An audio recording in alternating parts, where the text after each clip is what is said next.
Avant de plonger dans cette histoire incroyable, pensez à vous abonner à la chaîne et à activer la cloche. Ici, chaque récit a quelque chose à dire, et vous ne voudrez pas en manquer un seul.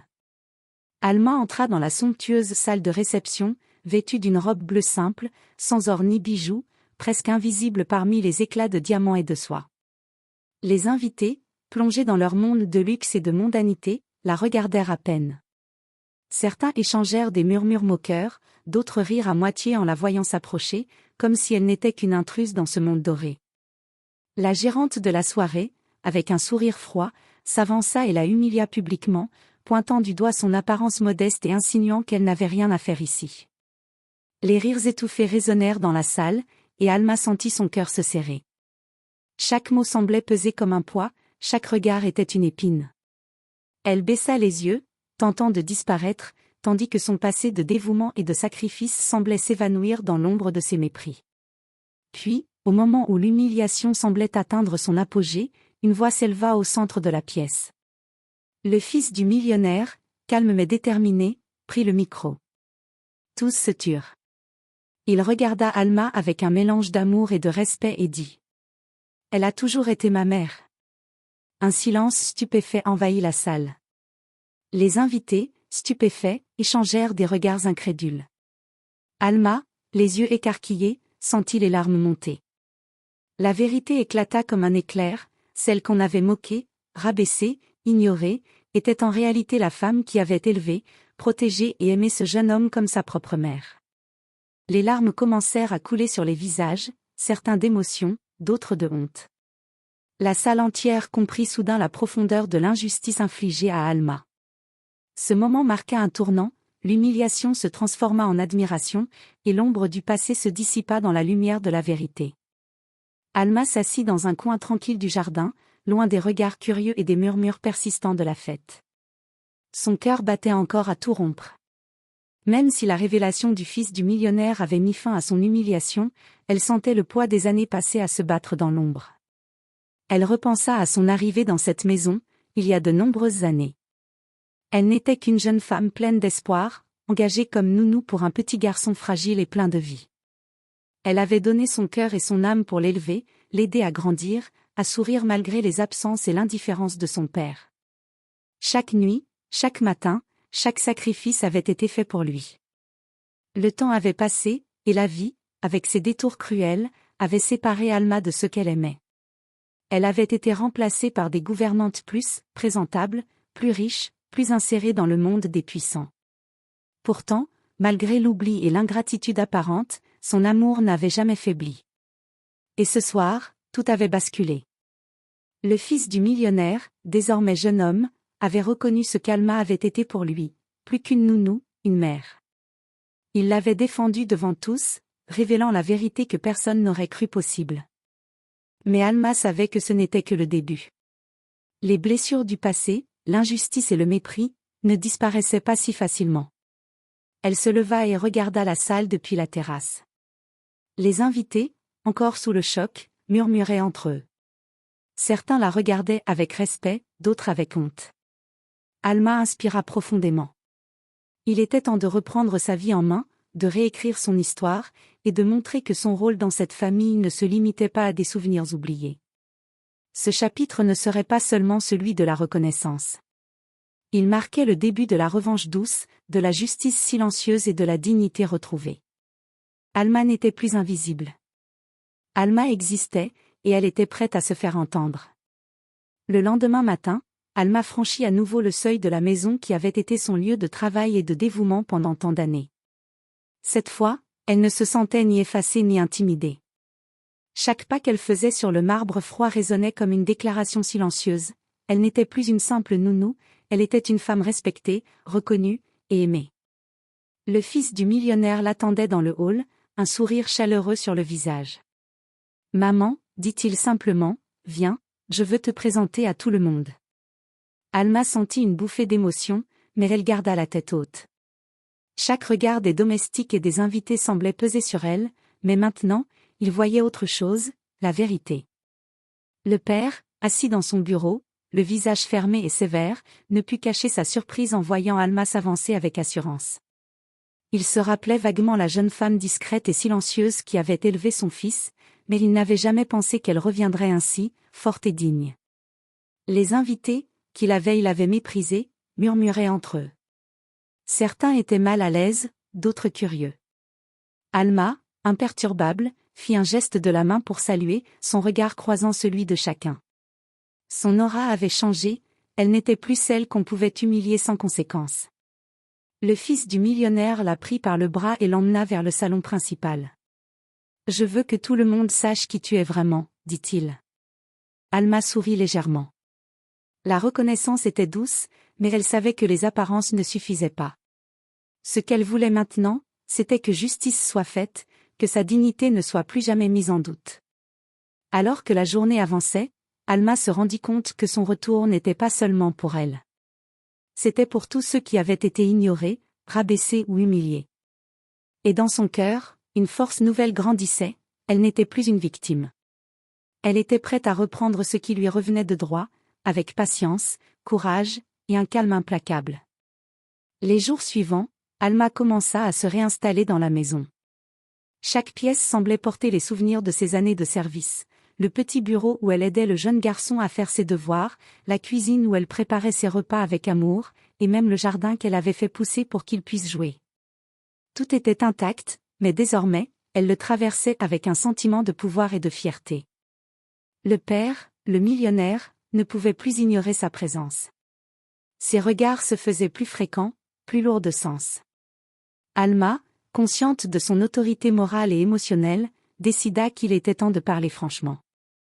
Un soir, alors que la maison était silencieuse, elle entra dans le bureau de son ancien employeur. Il leva les yeux de ses papiers, surpris. « Monsieur, » dit Alma calmement, « vous m'avez rabaissé et ignoré pendant des années, mais je n'ai jamais cessé d'élever votre fils comme ma propre famille. Aujourd'hui, il a enfin révélé la vérité, et il est temps que vous reconnaissiez ce qui est juste. » Le millionnaire resta silencieux un moment. Puis, un mélange de honte et de regret passa sur son visage. Il ne savait pas quoi dire. Les souvenirs de sa froideur, de ses jugements précipités, de son mépris, lui revenaient en pleine face. Alma, cependant, ne cherchait pas seulement des excuses. Elle voulait que justice soit visible pour tous, que son rôle et son dévouement ne puissent plus jamais être ignorés. Pendant ce temps, le fils, désormais pleinement conscient du sacrifice et de l'amour d'Alma, se tenait à ses côtés, comme un soutien silencieux mais ferme. Ensemble, ils commencèrent à organiser des rencontres et des discussions avec les invités et les employés de la maison, dévoilant la véritable histoire d'Alma. Les rumeurs et les jugements se transformèrent peu à peu en admiration et respect. Ce soir-là, Alma comprit une chose essentielle. La vraie victoire ne venait pas de l'humiliation infligée aux autres, mais de la dignité retrouvée et de l'amour reconnu. Elle n'était plus une simple nounou.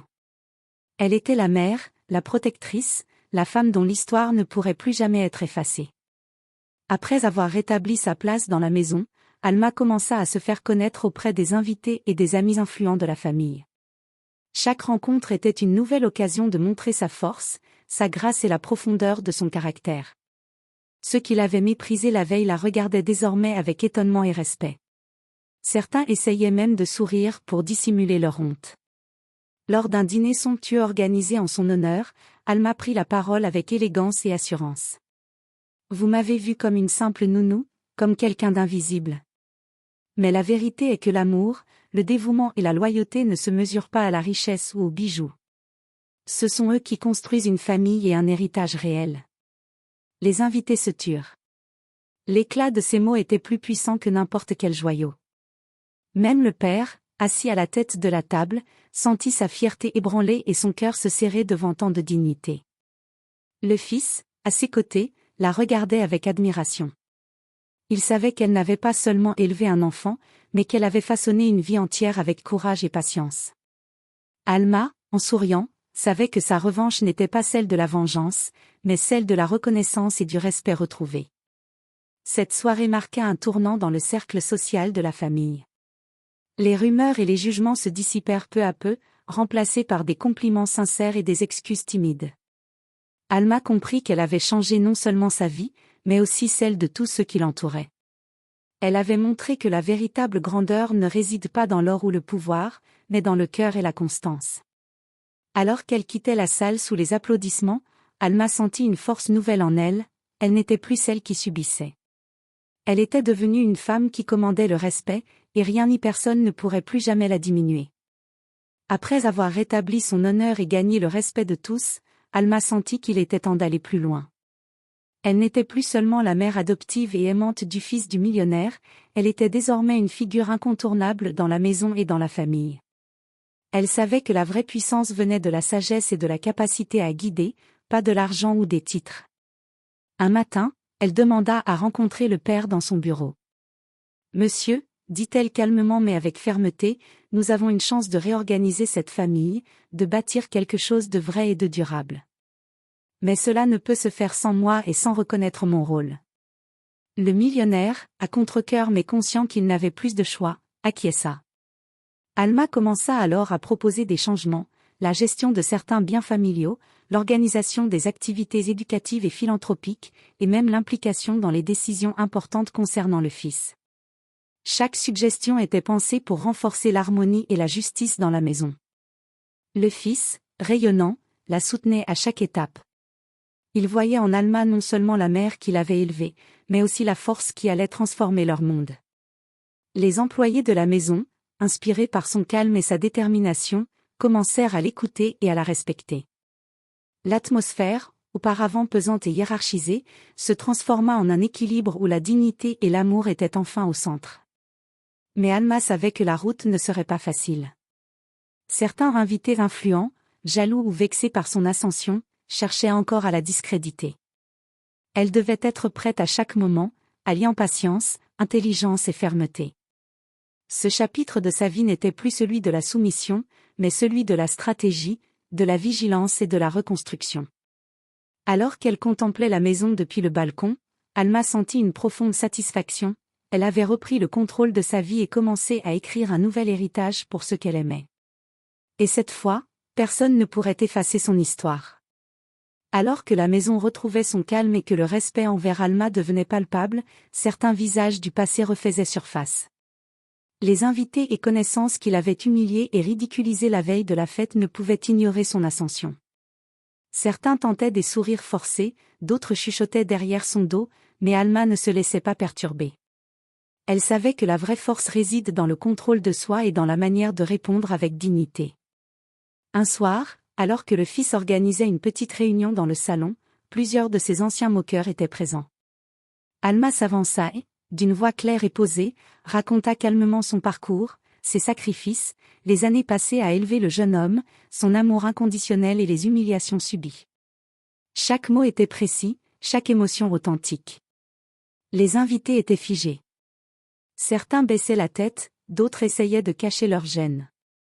Alma poursuivit, « J'ai appris que l'humiliation n'est qu'une épreuve. Le vrai pouvoir vient de la patience, du respect et de la loyauté. Vous pouvez rire de moi hier, mais aujourd'hui, la vérité est là, et elle est indiscutable. » Le fils, debout à ses côtés, ajouta, « Elle est ma mère, et ce que vous avez fait est inacceptable. » Mais au lieu de chercher la vengeance, elle a choisi la vérité et la dignité. À cet instant, la dynamique changea complètement. Ceux qui avaient tenté de la rabaisser comprirent qu'ils étaient confrontés à une force qu'ils ne pouvaient ignorer. Alma n'avait pas seulement repris sa place dans la maison, elle avait transformé les regards, imposé le respect, et montré que la véritable grandeur réside dans le courage et la fidélité aux valeurs. Cette soirée marqua un tournant, Alma avait affronté les fantômes de son passé, et elle en sortait victorieuse. La maison entière, désormais un lieu de justice et de reconnaissance, reflétait sa force et sa dignité retrouvée. Avec le respect gagné au sein de la maison et la reconnaissance du fils du millionnaire, Alma se sentit prête à étendre son influence au-delà des murs de la demeure. Elle savait que son rôle ne se limitait pas à une position dans une famille, mais qu'elle pouvait désormais inspirer et guider ceux qui l'avaient ignorée ou sous-estimée dans le passé. Elle commença par organiser des événements caritatifs et des réunions culturelles, invitant des amis influents, des membres de la haute société et même des anciens collègues. À chaque rencontre, elle captivait son auditoire avec ses histoires de courage, de résilience et de dévouement. Son charisme et son authenticité forçaient l'admiration. Ceux qui l'avaient moqué ou dénigré auparavant restaient silencieux, impressionnés et légèrement honteux. Un après-midi, lors d'un cocktail chic, l'un des anciens invités qui avait participé à son humiliation osa lui adresser la parole. « Alma, je n'avais jamais compris. » Elle lui sourit doucement, sans colère, mais avec la fermeté de quelqu'un qui ne tolère plus le mépris. « Il n'est jamais trop tard pour reconnaître la vérité, » répondit-elle simplement. Ce sourire, calme mais puissant, laissait une impression durable. Alma n'avait pas besoin de vengeance pour briller. Le fils, toujours à ses côtés, la regardait avec admiration. Il savait que sa mère n'était pas seulement une femme au cœur immense, mais une force tranquille capable de transformer son environnement. Ensemble, ils commencèrent à bâtir des projets éducatifs et philanthropiques, des initiatives qui montraient au monde que l'influence et le respect ne se mesurent pas à la richesse ou aux apparences, mais à la profondeur du cœur et à l'engagement envers les autres. Cette étape marquait un nouveau chapitre dans la vie d'Alma. Elle n'était plus seulement reconnue et respectée dans sa propre maison. Elle devenait un exemple, une figure de dignité et de force, inspirant tous ceux qui avaient douté d'elle à réévaluer leur jugement et à apprendre de son courage. Alors qu'Alma savourait sa reconnaissance et son influence retrouvée, un nouvel obstacle se présenta. Un investisseur influent et arrogant, un ami de longue date de la famille, remettait en question sa légitimité et cherchait à discréditer sa place dans la maison et dans les affaires familiales. Il insinuait, avec des sourires perfides et des mots calculés, que la femme simple et modeste qu'il voyait n'était pas à la hauteur de son rôle. Alma ne montra aucune peur. Elle savait que les critiques étaient inévitables lorsqu'on s'élève, mais la manière dont on y répond définit la véritable force. Avec calme et élégance, elle invita l'homme dans le salon pour discuter face à face. « Je comprends vos doutes, » commença-t-elle, « mais je n'ai jamais cherché à convaincre par les apparences. Mon rôle a toujours été guidé par l'amour, la loyauté et le dévouement. Si vous observez ces valeurs, vous comprendrez ma place ici. » L'homme, surpris par sa sérénité et la profondeur de ses arguments, tenta de la provoquer avec des insinuations mesquines sur son passé et sa position. Mais Alma, imperturbable, répondit avec des faits, des preuves de son engagement et des témoignages émouvants de ceux qu'elle avait soutenus et protégés. Chaque mot, chaque geste montrait sa maîtrise et son autorité morale. Le fils, témoin de la confrontation, se tint à ses côtés, rappelant à tous que la vérité et la loyauté ne pouvaient être remises en question. Peu à peu, l'arrogance de l'investisseur se mua en respect forcé. Il comprit que la force ne réside pas dans les titres ou le pouvoir économique, mais dans la dignité, la constance et l'intégrité. Cette épreuve, bien que difficile, fut une victoire silencieuse pour Alma. Elle avait montré à tous qu'aucune manipulation, aucune critique ou tentative de dénigrement ne pourrait jamais entamer sa place légitime. Alma n'était plus seulement reconnue dans la maison, elle était désormais respectée et crainte, mais pour la bonne raison. Sa réputation, forgée par des années de dévouement et de courage, était désormais inattaquable. Après avoir affronté l'épreuve de l'investisseur, Alma comprit qu'il était temps de consolider sa place et de préparer un avenir sûr pour elle et le fils du millionnaire. Elle ne voulait pas seulement être respectée, elle voulait transformer la maison et le cercle familial en un espace où la justice, l'amour et la loyauté priment sur l'arrogance et les jugements superficiels. Elle commença par revoir l'organisation de la maison et des affaires familiales. Chaque employé, chaque invité influx fut invité à comprendre son rôle et l'importance de la vérité. Alma utilisa son expérience et son instinct pour réorganiser les activités, renforcer l'éducation et la protection du fils, et établir une atmosphère de respect mutuel. Ceux qui auparavant l'avaient sous-estimé durent reconnaître son intelligence, sa clairvoyance et sa capacité à diriger avec bienveillance et fermeté. Le fils, désormais adolescent, participait activement aux décisions aux côtés d'Alma. Il observait chaque mouvement de sa mère avec admiration, conscient qu'elle n'était pas seulement la femme qu'il avait élevée, mais une véritable stratège capable de guider toute la famille avec sagesse. Ensemble, ils organisaient des initiatives philanthropiques, des projets éducatifs et des événements culturels qui renforçaient leur réputation et leur influence dans la société. Les anciens détracteurs, qui avaient tenté de la rabaisser, n'avaient plus aucune emprise. Même le père, impressionné et parfois gêné, dut reconnaître que la maison et l'avenir de son fils étaient désormais entre de bonnes mains. Alma avait transformé son rôle de nounou en une position de véritable pouvoir moral et social. Ce chapitre marqua une étape décisive. Alma n'était plus simplement reconnue et respectée, elle était devenue incontournable. Sa voix, ses décisions et ses actions avaient un impact durable. Elle avait prouvé que l'intégrité, le courage et la patience sont les armes les plus puissantes pour conquérir le respect et la dignité, même face à l'injustice et aux préjugés. Le jour tant attendu arriva, un grand gala organisé pour célébrer les actions philanthropiques et la réussite de la famille. Alma, vêtue d'une robe élégante mais jamais ostentatoire, entra dans la salle sous les applaudissements. Chaque regard se tournait vers elle avec respect et admiration. Ceux qui avaient un jour ri d'elle ne pouvaient plus nier sa grandeur. Le fils prit le micro et, avec fierté et émotion, annonça devant tous les invités. Alma n'a jamais été seulement une nounou. Elle est ma mère, ma guide et mon inspiration. Chaque sacrifice qu'elle a fait, chaque larme versée, chaque moment invisible pour le monde a construit la personne que je suis aujourd'hui. Elle mérite tout notre respect et notre amour. Les applaudissements éclatèrent, certains invités pleuraient, d'autres étaient profondément émus. Même le père, debout dans un coin de la salle, sentit ses yeux s'humidifier. Il comprit que la reconnaissance et le respect ne pouvaient plus jamais être ignorés. Alma avait transformé sa vie et celle de la famille par sa force, sa patience et sa dignité. Plus tard, alors que le gala se poursuivait, Alma se tint près du balcon, regardant la ville scintillante en dessous. Elle pensa à toutes les années de lutte, d'humiliation et de dévouement. Tout cela l'avait menée à ce moment, respectée, aimée et enfin pleinement reconnue. Le fils s'approcha et prit sa main. « Merci, maman, pour tout. Je n'aurais jamais pu devenir qui je suis sans toi. » Alma sourit, une larme discrète coulant sur sa joue. « Ce n'est que le début, murmura-t-elle. Nous avons encore tant à construire, mais nous le ferons ensemble, avec amour et dignité. » Ce soir-là, Alma comprit que la vraie victoire n'était pas seulement la reconnaissance des autres, mais la paix et la fierté qu'elle portait désormais dans son cœur. Elle avait prouvé qu'aucune humiliation, aucune injustice, aucune moquerie ne pouvait éteindre la lumière de la vérité et de l'amour. Alma n'était plus seulement une mère pour un fils, elle était devenue un symbole de force, de dignité et de justice pour tous ceux qui avaient douté ou été ignorés.